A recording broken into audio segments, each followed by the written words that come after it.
मूसा अलैहिस्सलाम আল্লাহ পাক রব্বুল আলামিনের সাথে দিদার করার জন্য আল্লাহ পাক রব্বুল আলামিনের সাথে কালাম করার জন্য কথা বলার জন্য তুর পাহাড়ে রওনা দিয়েছেন। मूसा अलैहिस्सलाम কবরের পাশ দিয়ে যাচ্ছেন। मूसा अलैहिस्सलाम যাওয়ার সময় দেখছেন একটা কবরের মধ্যে কঠিন শাস্তি হচ্ছে। ওই কবরের মধ্যে জাহান্নামের যে সাপ আছে, সাপগুলো ওই কবরের যে ব্যক্তি তাকে ধ্বংসন করতেছে এবং জাহান্নামের আগুন তার কবরের মধ্যে জ্বালায় দেওয়া হয়েছে। मूसा আলাইহিসসালাম আল্লাহর সাথে কথা বলা শেষ করে আবার যখন রওনা দিলেন, আসার সময় দেখতেছে ওই ব্যক্তির কবরটা জান্নাতের বাগান হয়ে গেছে। ওই ব্যক্তির কবরে আর আগুন জ্বলে না, জাহান্নামের সাপ ওই ব্যক্তিকে আর ধ্বংসন করে না। এবার मूसा আলাইহিসসালাম বললেন, আল্লাহ আপনার খেলা তো কিছুই বুঝলাম না। যাওয়ার সময় দেখলাম এই ব্যক্তির কবরের মধ্যে শাস্তি হচ্ছে, কবরের মধ্যে জাহান্নামের আগুন জ্বলছে, এই ব্যক্তির কবরের মধ্যে জাহান্নামের সাপ ভরপুর, এই ব্যক্তিকে ধ্বংসন করতেছে। আবার আসার পথে দেখতেছি এই কবরটা জান্নাতের বাগান হয়ে গেছে। আল্লাহ রহস্যটাকে একটু খুইলা বলেন। এবার আল্লাহ পাক রব্বুল আলামিন ফেরেশতাদের মাধ্যমে मूसा আলাইহিসসালামকে জানায়া দেয়, হে मूसा রে, এই ব্যক্তি যখন ইন্তেকাল করে তখন তার স্ত্রী গর্ভবতী ছিল। ওই স্ত্রীকে বইলা আসছে যে আমার গর্ভে যদি কোনো সন্তান হয়, আমার অংশে যদি কোনো সন্তান হয়, তোমার গর্ভে যদি কোনো সন্তান হয়, ওই সন্তানকে তুমি কোরআনের শিক্ষায় শিক্ষিত করবা, ওই সন্তানকে তুমি কোরআনের শিক্ষা দিবা। मूसा রে, এই ব্যক্তিকে আমি আল্লাহ পাক রব্বুল আলামিন একটা সন্তান দান করেছি, তার স্ত্রীর গর্ভ থেকে একটা সন্তান হয়েছে। এই সন্তান হাঁটি পা করতে করতে এখন একটু হাঁটতে শিখেছে এবং সে কথা বলতে শিখেছে, কথা বলতে পারে, এখন সে কথা বলতে পারে। তার স্ত্রী ওই সন্তানের হাত ধরে সকালবেলা হাঁটায়া তার সন্তানকে মক্তবে নিয়ে গেছে। মক্তবে নিয়ে হুজুরের হাতে ধরায়া দিছে। হুজুর ওই সন্তানকে পড়াইছে বিসমিল্লাহির রহমানির রহিম।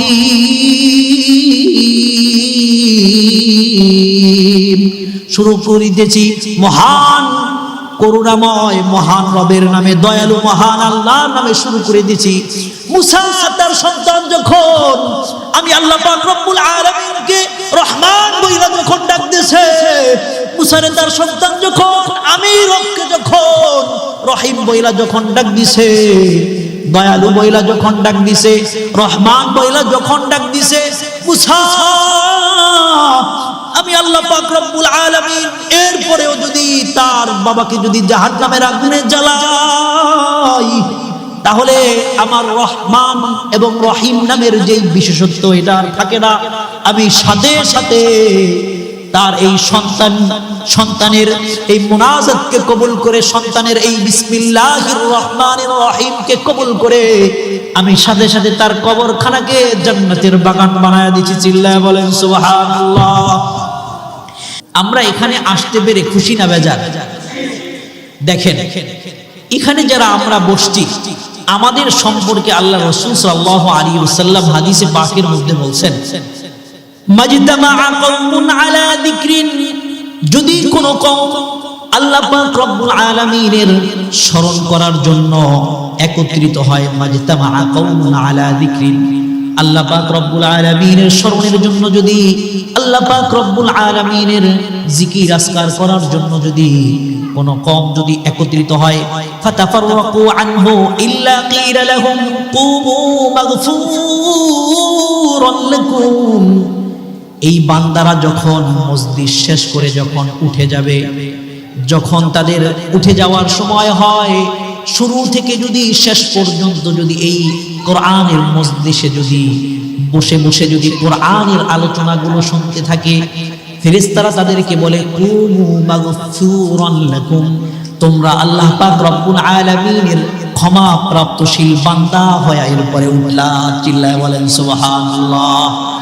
এবং আল্লাহর হাবিব বলছেন কদ মুদ্দিলা সাইয়্যাতিকুম হাসানাত, এবং কোরআনে মজলিসে বসার কারণে ওই সমস্ত বান্দার যত গুনাহ আছে আমি আল্লাহ পাক রব্বুল আলামিন তাদের সমস্ত গুনাহগুলো নেকের মাধ্যমে পরিবর্তন করে দেই। চিল্লায় বলেন সুবহানাল্লাহ। সুতরাং বসতে পেরে খুশি না বেজার? কোরআনের সংস্পর্শে যে যখন এসেছে সে তখন দামি হয়ে গেছে। কথা বলেন ঠিক কিনা? দেখেন, আরবিতে 12 মাস, ইংরেজিতে 12 মাস, বাংলায়ও 12 মাস। কথা বলেন ঠিক কিনা? 12 মাসের এক মাস হলো রমজান মাস। কোন মাস? রমজান মাস। রমজান মাস কেন এত দামি? কোরআনকে যদি জিজ্ঞাসা করেন, কোরআন বলবে শাহরু রমাদানাল্লাযী উনজিলা ফীহিল কুরআন হুদাল লিন-নাসি ওয়া বায়িনাতিন মিনাল হুদা ওয়াল ফুরকান। আল্লাহ পাক রব্বুল আলামিন এই রমজান মাসে কোরআন নাজিল করেছেন। কোরআনের সোহবত পাওয়ার কারণে 12 মাস থেকে এই রমজান মাস দামি হয়ে গেছে। সুবহানাল্লাহ। এবং লাইলাতুল কদরের ক্ষেত্রে বলা হয়েছে লাইলাতুল কদরি খায়রুম মিন আলফি শাহর।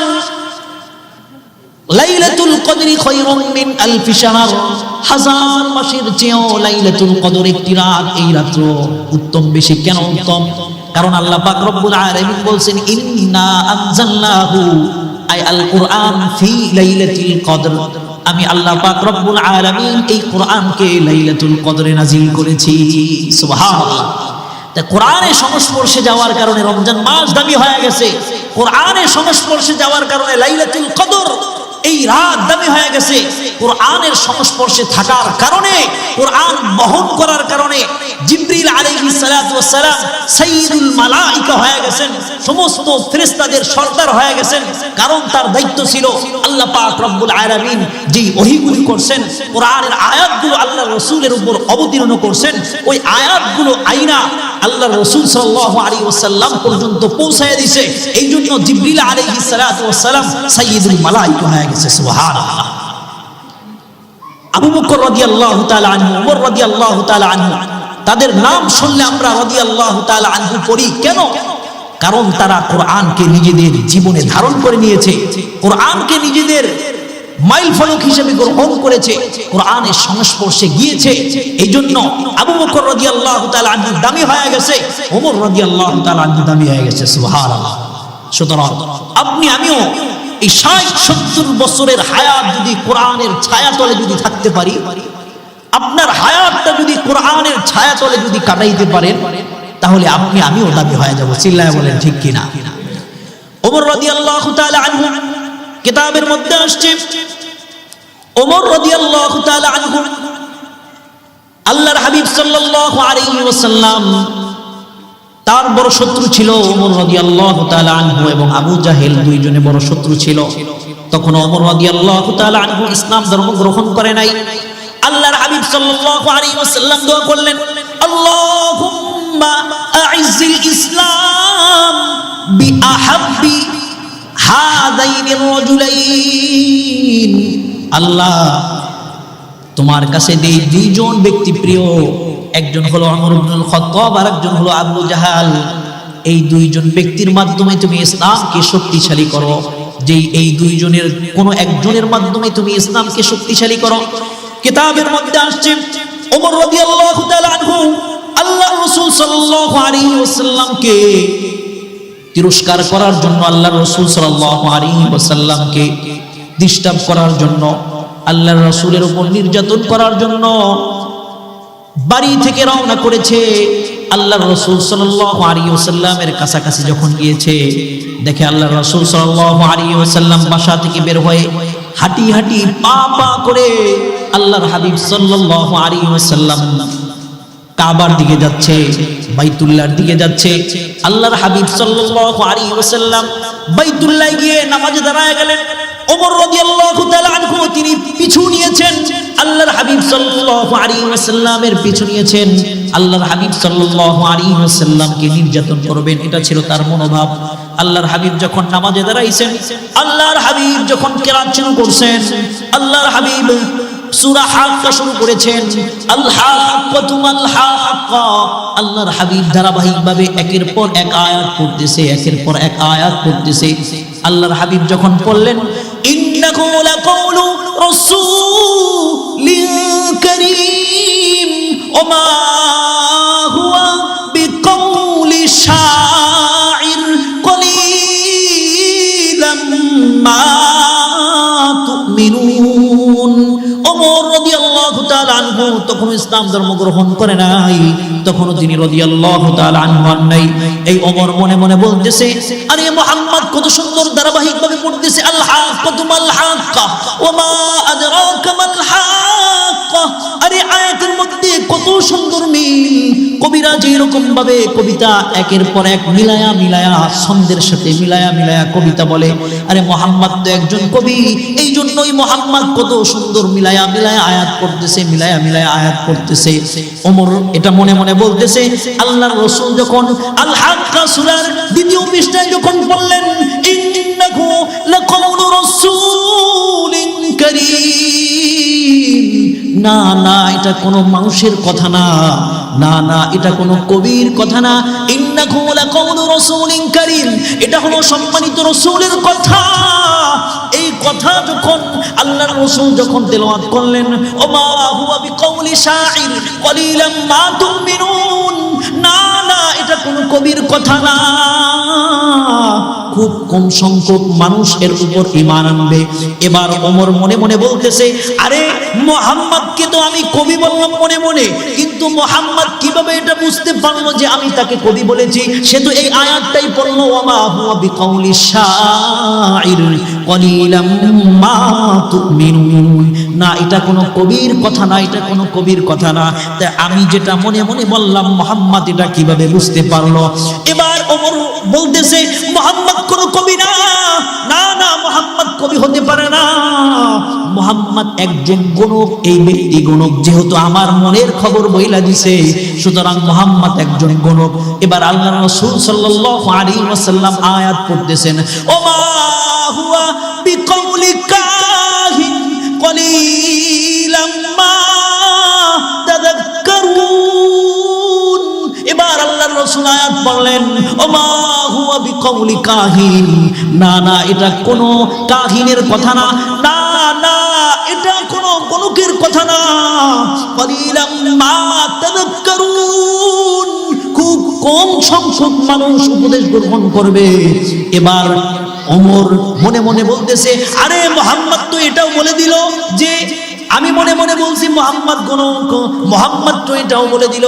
এবার আল্লাহর রাসূল আয়াত পড়তেছেন, তানজিলুম মির রাব্বিল আলামিন। চিল্লায়ে বলেন আল্লাহু আকবার।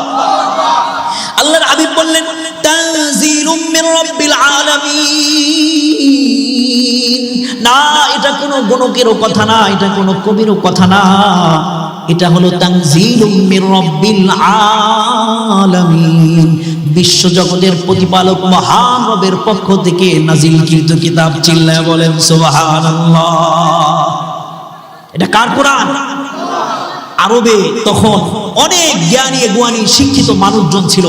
আল্লাহ পাক রব্বুল আলামিন চ্যালেঞ্জ করেছেন, ফাতু বিসূরাতিন মিন মিথলি। মুফাসসিরিন ইকরাম বলেন বিসূরাতিন, এই তার নিচে যে জের আছে, এই জেরটা তাকলিলের জন্য, যে এই কোরআনের ছোট্ট একটা সূরা, ছোট্ট একটা আয়াতের মতো একটা আয়াত বানায়া তোমরা দেখাও। কুল্লা ইন ইজতামাআতিল ইনসু ওয়াল জিন্নু, তোমরা সমস্ত জিন আর মানব জাতিও যদি একত্রিত হও তারপরেও তোমরা পারবা না। তখন আরবের যারা ছিল তারা এই বাক্য মদিনার বুকে টানায়া দিতে বাধ্য হয়েছে, লাইসা হাদা কালামুল বাশার, না এটা কোনো মানুষের কালাম হতে পারে না। ওমর বলতেছে, আমি যখন আল্লাহর রাসূলের এই আয়াতগুলো শুনলাম, এই তেলাওয়াতগুলো শুনলাম, তখনই ইসলামের দিশা, ইসলামের যে নূর, এই নূর আমার কলবে ঢোকা শুরু করছে। চিল্লায়ে বলেন সুবহানাল্লাহ।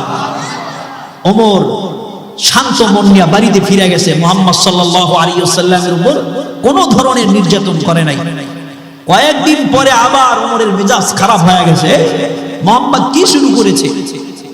সে আমাদের বাপ দাদার ধর্ম বাদ দিয়া সে এক আল্লাহর দিকে ডাকে, নিজেকে আবার রাসূল দাবি করে।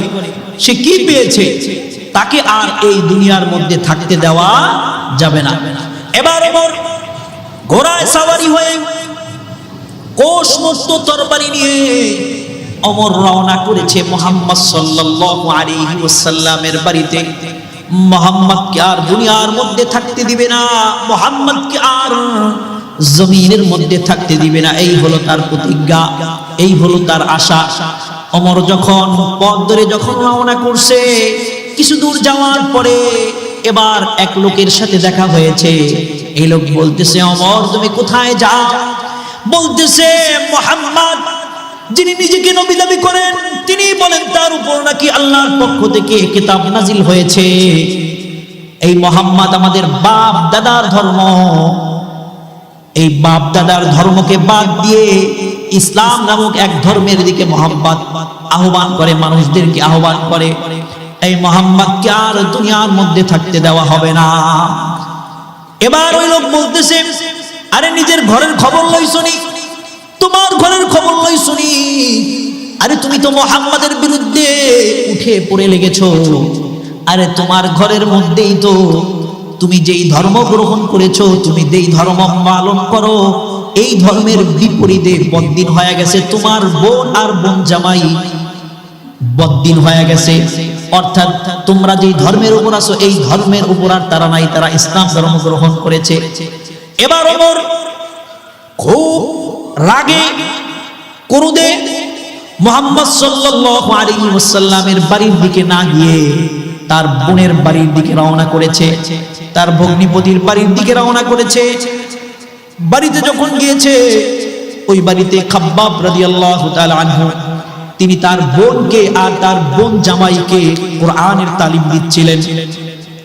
ওমর রাদিয়াল্লাহু তাআলা আনহু যখন দরজায় নক করলেন, ওমর রাদিয়াল্লাহু তাআলা আনহুর আওয়াজ শুনে খাব্বাব পালায়া গেল এবং তার যে ভগ্নিপতি ছিল এই ভগ্নিপতিও পালায়া গেল।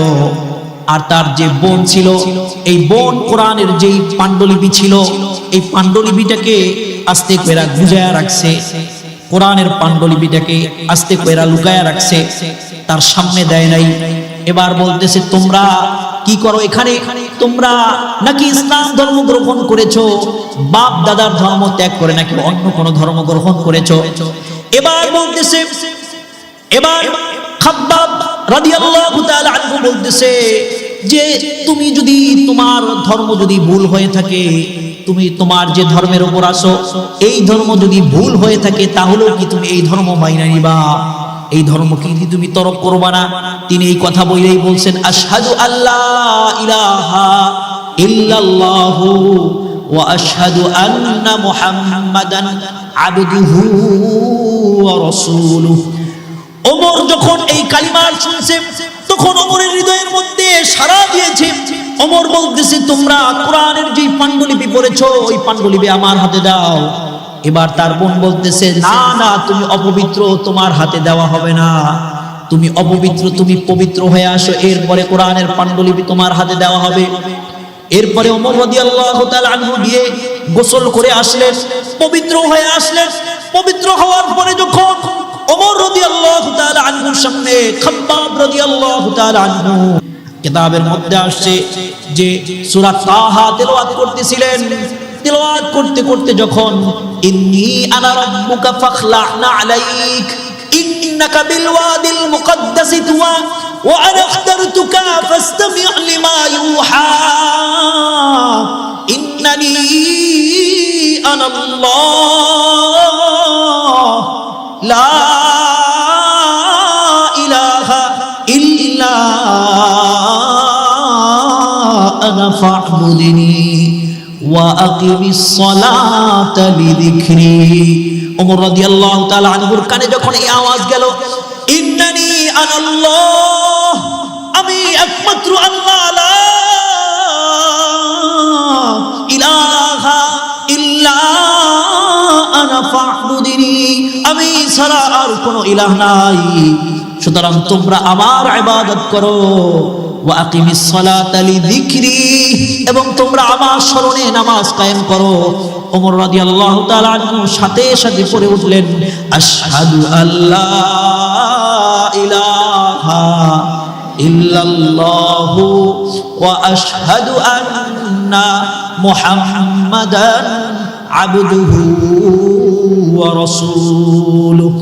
এবার ওমর রাদিয়াল্লাহু রাদিয়াল্লাহু তাআলা আনহু বলতেছে, আমাকে রাসূলের দরবারে নিয়ে যাও, মুহাম্মাদের দরবারে আমাকে নিয়ে যাও।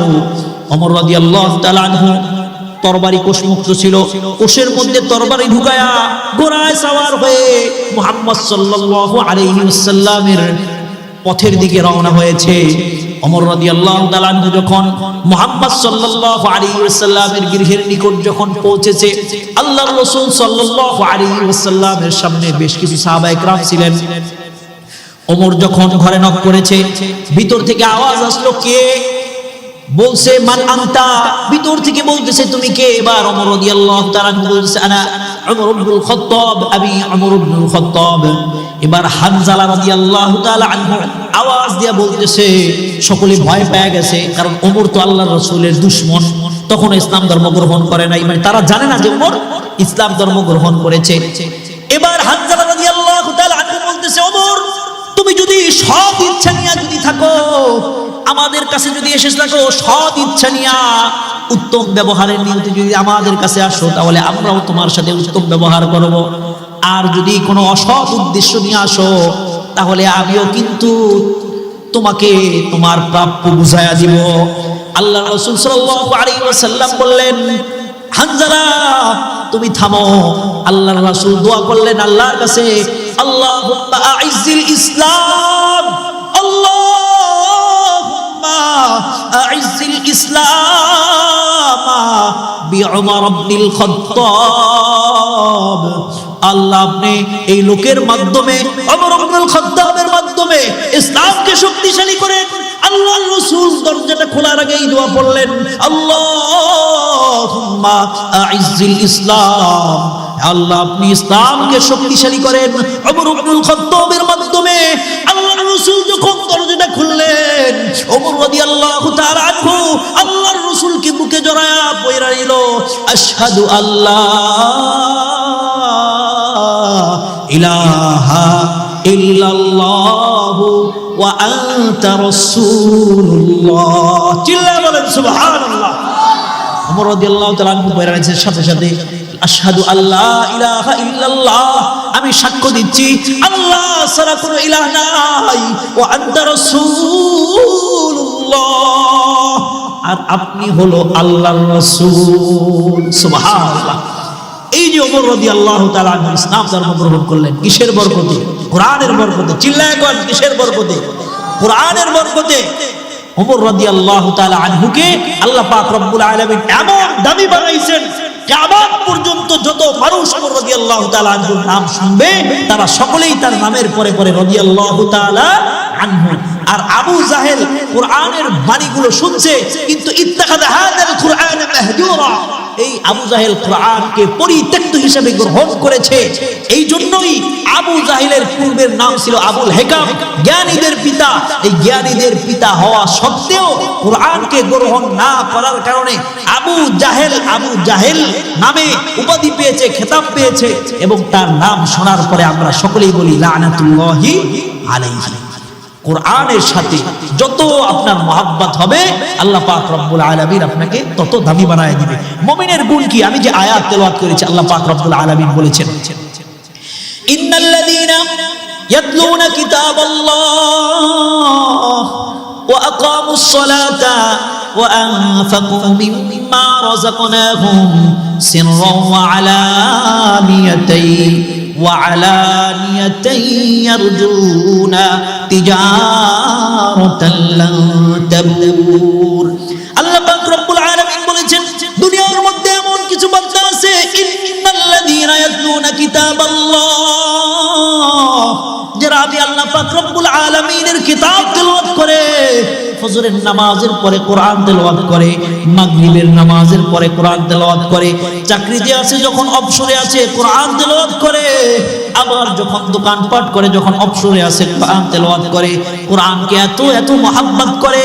ওয়া আকামুস সালাহ, এবং নামাজ উক্ত আসার সাথে সাথে নামাজটা আদায় করে নেয়। হাইয়া আলাস সালাহ কানে যাওয়ার সাথে সাথে, হাইয়া আলাল ফালাহ ধ্বনি কানে যাওয়ার সাথে সাথে সমস্ত কাজ কর্ম ছেড়ে নামাজের জন্য মসজিদে চলে আসে। দোকান করে, দোকানের শাটারটা বন্ধ করে দেয়। আল্লাহ তাআলা বলেন, রিজালুল্লাহ তুলহিহিম তিজারাতু ওয়ালা বাইউন আন যিকরিল্লাহ ওয়া ইকামিস সালাতি ওয়া ইতাইজ যাকাত। দুনিয়ার মধ্যে এমন কিছু বান্দা আছে ব্যবসা বাণিজ্য বেচা কেনা অফিস আদালত দুনিয়ার যত কর্মব্যস্ততা আছে কোনো কিছুই মহান রব সম্পর্কে মহান রবের জিকির সম্পর্কে তাদেরকে ধোঁকায় ফেলতে পারে না, নামাজ সম্পর্কে তাদেরকে ধোঁকায় ফেলতে পারে না। আযান দেওয়ার সাথে সাথে সমস্ত কাজকর্ম ফেলে দোকানের শাটারটা বন্ধ করে মসজিদে নামাজের জন্য চলে আসে। অফিস আদালতে আছে কলম চলতেছে, কলমটা বন্ধ করে নামাজের জন্য মসজিদে চলে আসে। আল্লাহ পাক রব্বুল আলামিন বলতেছেন কেন তারা এরকম করে, কেন তারা কোরআন তিলাওয়াত করে। দুনিয়ার সমস্ত মানুষ নিজের কর্মব্যস্ততায় ব্যস্ত, কিন্তু কিছু মানুষ আছে নিজের সমস্ত কর্মব্যস্ততাকে পিছিয়ে ফেলে আল্লাহ পাক রব্বুল আলামিনের ডাকে সাড়া দেওয়ার জন্য মসজিদে নামাজের জন্য চলে আসে। আল্লাহ পাক রব্বুল আলামিন বলেছেন ওয়া আনফাকু মিম্মা রাযাকনাকুম সিররান ওয়া আলানিয়া, এবং তারা প্রকাশ্যে ও অপ্রকাশ্যে আল্লাহ পাক রব্বুল আলামিনের রাস্তায় দান করে। কেন দান করে? আল্লাহ পাক রব্বুল আলামিন বলেছেন 1 নাম্বার তারা কোরআন তেলাওয়াত করে, 2 নাম্বার নামাজ কায়েম করে, 3 নাম্বার তারা দান সদকা করে। কেন করে? এই 3টা কাজ কেন করে? আল্লাহ পাক রব্বুল আলামিন বলেছেন ইয়ারজুনা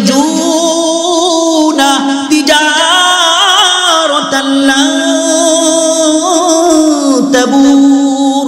দুনিয়ার মানুষ ব্যবসা বাণিজ্য করে, কিন্তু ব্যবসা বাণিজ্য করার পরেও ওই ব্যবসা বাণিজ্য মন্দা যাওয়ার ভয় করে। মানুষ আতঙ্কে থাকে কখন যেন ব্যবসায় লস হয়ে যায়, কখন যেন ব্যবসায় ভাটি পড়ে, কখন যেন আমি লসের মধ্যে ডুবে যাই। কিন্তু ওই সমস্ত বান্দারা যারা 5 ওয়াক্ত নামাজ কায়েম করে, আল্লাহর রাস্তায় দান সদকা করে, যারা কোরআনে কারীমের সাথে সম্পর্ক রাখে, ইয়ারজুনা তিজারাতান, তারা এমন ব্যবসার আশা করে লা তাবুর, যেই ব্যবসার মধ্যে কোনো লস নাই, যেই ব্যবসার মধ্যে কোনো লস নাই। আল্লাহ তাআলা বলছেন লিওয়াফিয়াহুম উজুরহুম ওয়া ইয়াজিদাহুম মিন ফাদলি। আমি আল্লাহ পাক রব্বুল আলামিন কাল কিয়ামতের ময়দানে তাদের উজর পরিপূর্ণভাবে বুঝায়া দিব। চিল্লায় বলেন সুবহানাল্লাহ। লাভ আছে না লস আছে? লাভই লাভ, লাভই লাভ। এই জন্য দান সদকাও করতে হবে। আপনার অনেক সম্পত্তি আছে, অনেক টাকার মালিক আপনি, কেউ জিজ্ঞাসা করলে ভাই কেমন আছেন? আলহামদুলিল্লাহ ভালো আছি, আল্লাহ তাআলা অনেক ভালো রাখছেন, অনেক সুখে রাখছেন, অনেক টাকা পয়সা দিয়েছেন, কিন্তু আল্লাহর রাস্তায় কি করেন না? দান সদকা করেন না, যাকাত আদায় করেন না। পাশের বাসায় এতিম মিসকিন আছে, তাদের হক আদায় করেন না। ছোট ভাই বেরাদার আছে, বোনেরা আছে, বোনেদের হক আদায় করেন না। ছেলে মেয়েদের হক আদায় করেন না। পাড়া প্রতিবেশীর হক আদায় করেন না। বাসার পাশেই এতিমখানার ছাত্রদের হক আদায় করেন না। আপনি যদি আলহামদুলিল্লাহ বলতে বলতে মুখ দিয়ে যদি ফেনাও বের করে ফেলেন, আল্লাহ পাক রব্বুল আলামিন বলবে যে শুকরিয়া হিসেবে ওই আলহামদুলিল্লাহ আমার কাছে যথেষ্ট না, কারণ আমি আল্লাহ পাক রব্বুল আলামিন সম্পদ দিয়েছি তোমাকে। এই সম্পদের শুকরিয়া আদায় হবে তখন যখন তুমি দান সদকা করবা, যখন তুমি যাকাত দিবা, যখন তুমি তোমার বোনের হক আদায় করবা, যখন তুমি তোমার পাড়া প্রতিবেশীর হক আদায় করবা, তোমার এলাকার মধ্যে যারা দরিদ্র আছে তাদের হক যখন তুমি, তাদের প্রাপ্যটা যখন তুমি তাদেরকে বুঝাইয়া দিবা, তোমার এলাকার মধ্যে এতিমখানা আছে, অসহায় অনেক দরিদ্র ছাত্র আছে, তুমি প্রতি সপ্তাহে কোরমা পোলাও খাও, তারা ভালো মন্দ খেতে পারে না, তুমি একদিন তাদের খোঁজ খবর নাও নাই, আর এই দিক দিয়া সম্পদের শুকরিয়া হিসাবে যতই আলহামদুলিল্লাহ বলো, আমার কাছে ওই আলহামদুলিল্লাহ গ্রহণযোগ্য না। কি করতে হবে? দান সদকা করতে হবে। যে কথা আমি বলতেছিলাম, কোরআনে কারীমের সাথে যদি আপনি সম্পর্ক রাখেন, লাভ আছে না লস আছে? লাভই লাভ। দেখেন আল্লাহর হাবিব সাল্লাল্লাহু আলাইহি ওয়াসাল্লাম হাদিসে পাকের মধ্যে বলছেন, এই যে আপনাদের মাদ্রাসা শরীয়ত খান জামিয়া ইসলামিয়া মদিনাতুল উলুম মাদ্রাসা, আমরা দেখতেছি সিরেফ এটা একটা ঘর, আমাদের কাছে এরকম মনে হয় সিরেফ এটা একটা ঘর, এখানে কোরআনে কারীম তেলাওয়াত হয় না। এটা সিরেফ একটা ঘর না। হাদিসে এই ঘরের গুরুত্ব বোঝানোর জন্য আল্লাহর হাবিব বলছেন মাজতামা কওমুন ফি বাইতিন মিন বুয়ুতিল্লাহ ইয়াতলুনা কিতাবাল্লাহি ওয়া ইয়াতাদারাসুনাহু বাইনাহুম ইল্লা নাযালাত আলাইহিমুস সাকিনাহ ওয়া গাশিয়াতহুমুর রাহমাহ ওয়া হাফফাতহুমুল মালায়েকা ওয়া যাকারাল্লাহু ফী মান ইনদাহু জিল্লা বলেন সুবহানাল্লাহ। আল্লাহর হাবিব সাল্লাল্লাহু আলাইহি ওয়াসাল্লাম বলেছেন, যদি কোনো ব্যক্তি তার সন্তানকে যদি মাদ্রাসায় দেয়, যদি কোনো ব্যক্তি তার নাতিকে যদি মাদ্রাসায় দেয়, যদি কোনো ব্যক্তি তার মেয়েকে যদি মাদ্রাসায় দেয়, ওই মাদ্রাসার মধ্যে তারা কোরআনে কারীমের তেলাওয়াত করে, তারা হাদিসের শিক্ষা গ্রহণ করে, আল্লাহর হাবিব বলছেন তোমার কাছে মনে হতে পারে এটা সিরেফ মাত্র একটা ঘর। আমি আল্লাহর হাবিব বলতেছি না না, ওটা শুধুমাত্র একটা ঘর না, একটা বিল্ডিং না, বরং ইল্লা নাযালাত আলাইহিমুস সাকিনাহ, আল্লাহ পাক রব্বুল আলামিন 24 ঘন্টা ওই ঘরের মধ্যে যেই সমস্ত ছাত্র ছাত্রীরা থাকে তাদের উপর রহমত নাজিল করতে থাকেন। চিল্লায় বলেন সুবহানাল্লাহ। ওয়া হাফফাতহুমুল মালায়েকা, এবং ফেরেশতারা 24 ঘন্টা তাদেরকে বেষ্টন করে রাখেন। শুধু তাই নয়, আপনার আমার নাম ধরে ধরে, ওই সন্তানের নাম ধরে ধরে আল্লাহ পাক রব্বুল আলামিন ফেরেশতাদের মজলিসে ওই ব্যক্তির প্রশংসা করতে থাকে। সুবহানাল্লাহ। এই কোরআনে কারীমের যে শিক্ষক, এই শিক্ষককে বলা হয়েছে খায়রুকুম মান তাআল্লামাল কুরআন ওয়া আল্লামা। দুনিয়ার মধ্যে সর্বোত্তম ব্যক্তি ওই ব্যক্তি যেই ব্যক্তি কোরআনে কারীমের শিক্ষা গ্রহণ করে এবং অপরকে শিক্ষা দেয়। সবচেয়ে উত্তম ওই ব্যক্তি যেই ব্যক্তি কোরআনে কারীম শিক্ষা করে এবং অপরকে শিক্ষা দেয়। দুনিয়ার মধ্যে সবচেয়ে উত্তম সদস্যদাতা তারাই যারা আজীবন সদস্যদাতা হয়েছে একটা এতিমখানার। কথা বলেন ঠিক কিনা?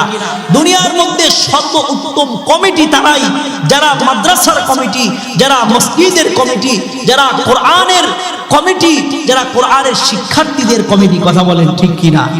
এজন্য কোরআনের সংস্পর্শে যখনই আপনি যাবেন ঠিক তখনই আপনি দামি হয়ে যাবেন। আল্লাহর রাসূল সাল্লাল্লাহু আলাইহি ওয়াসাল্লাম হাদিসে পাকের মধ্যে বলছেন, আমি যে আয়াত, যে হাদিস, আমি যে হাদিস তেলাওয়াত করেছি, আল্লাহর হাবিব বলেছেন আল কুরআনু শাফিউন ওয়া মুশাফফাউন।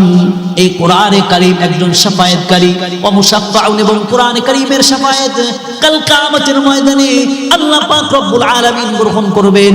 এই কোরআনে কারীমের শাফায়াত কাল কিয়ামতের ময়দানে আল্লাহ পাক রব্বুল আলামিন গ্রহণ করবেন। এবং আল্লাহর হাবিব সাল্লাল্লাহু আলাইহি ওয়াসাল্লাম বলেছেন ওয়া মাহিল্লুন মুসাদ্দাকুন, এবং কোরআনে কারীম যেই সাক্ষ্য দিবে এই সাক্ষ্য কাল কিয়ামতের ময়দানে আল্লাহ পাক রব্বুল আলামিন সত্যায়ন করবেন। এজন্য আল্লাহর হাবিব সাল্লাল্লাহু আলাইহি ওয়াসাল্লাম বলেছেন ফামান জাআলাহু আমামাহু কাদাহু ইলাল জান্নাহ। যেই ব্যক্তি এই কোরআনকে সামনে রেখে চলবে, যেই ব্যক্তি নিজের চরিত্র গঠন করবে কোরআনকে সামনে রেখে, কাল কিয়ামতের ময়দানে এই কোরআন তাকে জান্নাত পর্যন্ত পৌঁছায়া দিবে। চিল্লায় বলেন সুবহানাল্লাহ। ওয়ামান জাআলাহু খালফা যহরিহি, আর যেই ব্যক্তি কোরআনকে পিছনে ফেলে রাখবে, অর্থাৎ কোরআন অনুযায়ী চলবে না, কোরআনকে শিক্ষা গ্রহণ করবে না, কোরআনের শিক্ষায় শিক্ষিত হবে না, আল্লাহর হাবিব সাল্লাল্লাহু আলাইহি ওয়াসাল্লাম বলেছেন সাকাহু ইলান নার। কাল কিয়ামতের ময়দানে এই কোরআনটাকে হাকায়া হাকায়া জাহান্নামে নিয়ে যাবে। নাউজুবিল্লাহ বলেন। আল্লাহর হাবিব বলেছেন ইকরাউল কুরআন, তোমরা কোরআনে কারীম তেলাওয়াত করো, ফাইন্নাহু ইয়াতি ইয়াউমাল কিয়ামাতি শাফিআন লিআসহাবিহি। কাল কিয়ামতের ময়দানে এই কোরআন তোমার শাফায়াতকারী হবে। এই কোরআন কাল কিয়ামতের ময়দানে তোমাকে শাফায়াত করে এই কোরআন তোমাকে কাল কিয়ামতের ময়দানে জান্নাতে নিয়ে যাবে। চিল্লায় বলেন সুবহানাল্লাহ। কিতাবের মধ্যে আসছে কোরআনের একটা হরফ পড়লে কয়টা নেকি? কয়টা নেকি?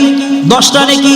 মান করাআল কুরআন, মান করাআ হারফান মিন কিতাবিল্লাহ ফালাহু বিহি হাসানাতুন ওয়াল হাসানাতু বিআশরি আমসালিহা।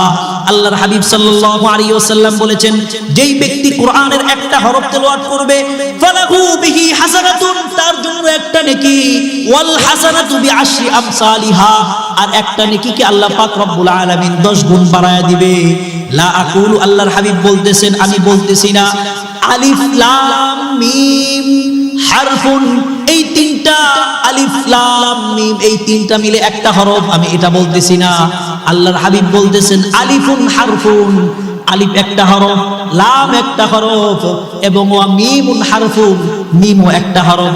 সুতরাং তোমরা যদি আলিফ লাম মিম এই তিনটা হরফ যদি পড়ো, তাহলে সাথে সাথে তোমরা 30টা নেকি পাওয়া যাবা। সুবহানাল্লাহ। আল্লাহর হাবিব সাল্লাল্লাহু আলাইহি ওয়াসাল্লাম আরেক হাদিসের মধ্যে বলেন, ইয়াজিউল কুরআন ইয়াউমাল কিয়ামাতি ফায়াকুলু ইয়া রাব্বি হাল্লি ফায়ুলবাসু তাজুল কারামাতি থুম্মা ইয়াকুলু ইয়া রাব্বি জিদহু ফায়ুলবাসু হুল্লাতাল কিরামাতি থুম্মা ইয়াকুলু ইয়া রাব্বি ইরদা আনহু ফায়ারদা আনহু ফায়ুকালু লাহা ইকরা ওয়ারদা ওয়ায়ুজাদু বিকুল্লি আয়াতিন হাসানা। আল্লাহর হাবিব সাল্লাল্লাহু আলাইহি ওয়াসাল্লাম বলতেছেন, কাল কিয়ামতের ময়দানে এই কোরআন যারা কোরআন তিলাওয়াত করবে, এই কোরআনের সাথে যারা মুহাব্বত রাখবে, কাল কিয়ামতের ময়দানে এই কোরআন তাদের কাছে আসবে। এরপরে আল্লাহ পাক রব্বুল আলামিনের কাছে বলবে, ইয়া রাব্বি, হে রব, তাকে আপনি সম্মানের পোশাক পরায়া দেন, তাকে আপনি হুল্লাতুল কারামা, অর্থাৎ তাকে আপনি সম্মানের পোশাক পরায়া দেন, তাজুল কারামা, তাকে আপনি সম্মানের টুপি পরায়া দেন। এরপরে বলবে যে হে রব, আমি তার প্রতি সন্তুষ্ট, আপনিও তার প্রতি সন্তুষ্ট হয়ে যান। কাল কিয়ামতের ময়দানে আল্লাহ পাক রব্বুল আলামিন ওই ব্যক্তির উপর সন্তুষ্ট হয়ে যাবে। চিল্লায় বলেন সুবহানাল্লাহ।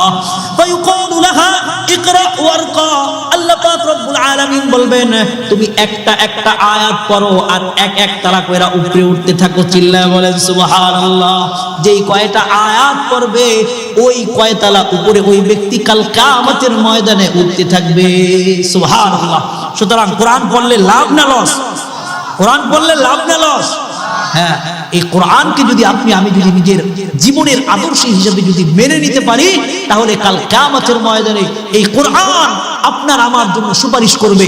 এই জন্য বাবারে, নিজের ছেলে সন্তান যারা আছে, নিজের নাতি নাতকুর যারা আছে, তাদেরকে কোরআনের শিক্ষায় শিক্ষিত করেন। আপনিও কোরআনের সংস্পর্শে যান, কোরআনকে নিজের জীবনে ধারণ করার চেষ্টা করেন, নিজে কোরআনের উপর আমল করার চেষ্টা করেন। আপনার পারিবারিক জীবনে শান্তি চলে আসবে যদি কোরআন যদি পারিবারিক মধ্যে যদি মানেন। আপনার সামাজিক জীবনে শান্তি চলে আসবে যদি কোরআনকে যদি আপনি নিজের সামাজিক জীবনে যদি মানতে পারেন। রাষ্ট্রীয় জীবনেও শান্তি চলে আসবে যদি এই কোরআনকে যদি আপনি রাষ্ট্রীয় জীবনে যদি মানতে পারেন। কথা বলেন ঠিক কিনা? এই কোরআনকে যদি আপনি নিজে কোরআন পড়তে পারেন না, ছেলে সন্তানকে যদি হাফেজ বানান, তাহলে আপনার ফায়দা কি?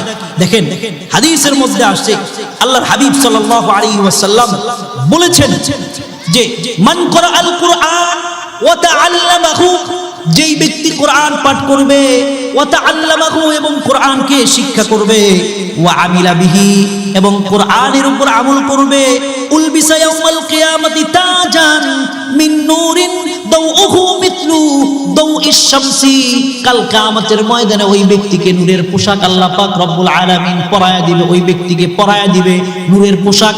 এমন আলো হবে, এমন আলো হবে, সূর্যের আলোর চেয়েও আরো বেশি আলো হবে ওই পোশাকের, এমন চকমক চকমক করতে থাকবে। এবার বলবেন যে হুজুর, এটা তো হলো কোরআন যে পড়বে, যে কোরআনের হাফেজ হবে তার ফায়দা। আমি যে কষ্ট করে আমার ছেলেকে কোরআনের হাফেজ বানাইলাম, আমার মেয়েকে কোরআনের হাফেজ বানাইলাম, একটা এতিম ছেলের দায়িত্ব নিয়ে আমি কোরআনে কারীম পড়াইলাম, আমার কি ফায়দা? আল্লাহর হাবিব সাল্লাল্লাহু আলাইহি ওয়াসাল্লাম হাদিসে পাকের মধ্যে বলছেন, ওয়ায়ুকসা ওয়ালিদাইহি হুল্লাতান লা ইয়াকুমু বিহিমাদ দুনিয়া লা ইউকাউমু বিহিমাদ দুনিয়া ফায়াকুলানি বিমা কুসিনা ফায়ুকালু বিআখযি ওয়ালাদিকুমা আল কুরআন। কাল কিয়ামতের ময়দানে কোরআনের হাফেজের যারা পিতামাতা হবে, আল্লাহর রাসূল সাল্লাল্লাহু আলাইহি ওয়াসাল্লাম হাদিসে পাকের মধ্যে বলছেন, ওয়ায়ুকসা ওয়ালিদাইহি হুল্লাতান, কোরআনের হাফেজের বাপকে, কোরআনের হাফেজের মাকে আল্লাহ পাক রব্বুল আলামিন এমন 2 জোড়া কাপড় পরায়া দিবেন, এমন 2 জোড়া কাপড় পরায়া দিবেন, লা ইউকাউমু বিহিমাদ দুনিয়া, সারা দুনিয়া বিক্রি করলেও, সারা দুনিয়া একত্রিত করলেও ওই 2 জোড়া কাপড়ের মূল্য পরিশোধ করা যাবে না। ওই কোরআনে হাফেজের বাপ কাল কিয়ামতের ময়দানে বলবে, বিমা কুসিনা হাদিহি কোরআনে হাফেজের মা বলবে বিমা কুসিনা হাদিহি, আল্লাহ আমাদেরকে এত দামি পোশাক কেন পরাইলেন, এত দামি পোশাক কেন পরাইলেন, এত দামি পোশাক কেন পরাইলেন। আল্লাহ পাক রব্বুল আলামিন আওয়াজ দিয়ে বলবেন ফায়ুকালু বিআখযি ওয়ালাদিকুমা আল কুরআন, তোমরা সন্তানকে হাফেজ বানাইছো, সন্তানকে কোরআনের শিক্ষায় শিক্ষিত করছো, এই জন্য আজকে তোমাদের এই সম্মান। চিল্লায় বলেন সুবহানাল্লাহ। কিতাবের মধ্যে আসছে আল্লাহ পাক রব্বুল আলামিনের হাবিবের মাধ্যমে জানায় দিয়েছে ইন্নাল্লাহা আযজা ওয়া জাল্লা লা ইয়ারফাউদ দারাজাত লিল আবদি সালিহ ফিল জান্নাতি ফায়াকুলু ইয়া রাব্বি আন্না লি হাদিহি ফায়াকুলু বিইস্তিগফারি ওয়ালাদিকা লাক। আল্লাহর হাবিব সাল্লাল্লাহু আলাইহি ওয়াসাল্লাম বলেছেন কাল কিয়ামতের ময়দানে আল্লাহ পাক রব্বুল আলামিন কিছু কিছু বান্দার মর্যাদাকে জান্নাতের মধ্যে বুলন্দ কইরা দিবেন, জান্নাতের মধ্যে বুলন্দ কইরা দিবেন। ওই সমস্ত ব্যক্তিরা বলবেন আন্না লি হাদিহি, আন্না লি হাদিহি, আল্লাহ আমার এত মর্যাদা কেন বাড়লো, এত মর্যাদা কেন বাড়লো। এবার আল্লাহ পাক রব্বুল আলামিন ফেরেশতাদের মাধ্যমে জানায়া দিবেন ফায়াকুলু বিইস্তিগফারি ওয়ালাদিকা লাক, তোমার ছেলে তোমার জন্য ইস্তিগফার করেছে, তোমার ছেলে তোমার জন্য রব্বির হামহুমা কামা রব্বায়ানি সগীরা বলে দোয়া করেছে। আমি আল্লাহ তোমার সন্তানের দোয়া কবুল কইরা জান্নাতের মধ্যে তোমার মর্তবা বাড়ায় দিয়েছি। চিল্লায় বলেন সুবহানাল্লাহ। বাবারে খেয়াল করে শুনেন, আমি 5 মিনিটের মধ্যে শেষ করে দিব। আল্লাহর হাবিব বলছেন কুল্লু মাউলুদিন ইউলাদু আলাল ফিতরা ফাআবাহু ইউহাউদানিহি আও ইউনাসসিরানিহি আও ইউমাজ্জিসানিহি, প্রত্যেকটা সন্তান ইসলাম গ্রহণের ফিতরাত নিয়ে দুনিয়ার মধ্যে ভূমিষ্ঠ হয়। তার বাবা তাকে ইহুদি বানায়, তার পিতা মাতা তাকে ইহুদি বানায়, অথবা নাসারা বানায়, অথবা মাজুসি বানায়, কিন্তু ওই সন্তানটা ইসলাম গ্রহণের যোগ্যতা নিয়ে দুনিয়ার মধ্যে আসে। সুতরাং আপনার আমার যে সন্তানটা, এই সন্তানটা নষ্ট হয়েছে, এই সন্তানটা গাজাখোর হয়ে আসমান থেকে পড়ে নাই, এই সন্তানটা মদখোর হয়ে জমিনের মধ্যে আসে নাই, এই সন্তানটা জিনাখোর হয়ে জমিনের মধ্যে আসে নাই, এই সন্তানটা চোর বাটপার হয়ে দুনিয়ার মধ্যে আসে নাই। এই সন্তানটা নষ্ট হয়েছে আপনার অবহেলার কারণে, সমাজের অবহেলার কারণে, পরিবারের অবহেলার কারণে, রাষ্ট্রের অবহেলার কারণে এই সন্তানটা নষ্ট হয়েছে। কথা বলেন ঠিক কিনা? এই সন্তানকে যদি কোরআনের শিক্ষায় শিক্ষিত করতেন তাহলে আপনার এই সন্তান বিপদগামী হতো না। আজকে পিতা মাতা মরার পরে অনেক সন্তান এমন আছে পিতা মাতার কবরের কাছেও যায় না, দোয়া তো দূরের কথা। সন্তান বাবার লাশটাকে সামনে রেখে জানাজার যে দোয়া পড়তে হবে এই দোয়াটা পড়তে পারে না, বাবার জন্য যে কি দোয়াটা করতে হবে এই দোয়াটাও করতে পারে না। এরকম সন্তান আছে কিনা? কথা বলেন আছে কিনা? 5 ওয়াক্ত নামাজ তো পড়েই না, 5 ওয়াক্ত নামাজ পড়লে না পিতা মাতার জন্য দোয়া করবে। এই সন্তানকে আপনি বিভিন্ন শিক্ষায় শিক্ষিত করেছেন, কোরআনের শিক্ষায় শিক্ষিত করেন নাই। বাবারে আপনি যে কোনো শিক্ষায় শিক্ষিত করেন, আমাদের কোনো সমস্যা নাই, কিন্তু কোরআনের শিক্ষায় সন্তানকে প্রাথমিক শিক্ষাটা যেন কোরআনের শিক্ষায় হয়। আপনার সন্তানকে যদি প্রাথমিক শিক্ষাটা যদি কোরআনের শিক্ষা যদি শিক্ষায় শিক্ষিত করতে পারেন, এই সন্তান জীবনে ঘুষখোর হবে না। কথা বলেন ঠিক কিনা? এই সন্তান চাকরি করবে, ঘুষখোর হবে না।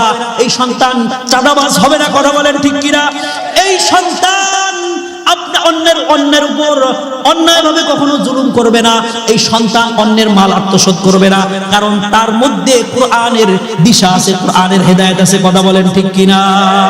এই জন্য ছেলে সন্তানগুলোকে কোরআনের শিক্ষায় শিক্ষিত করা।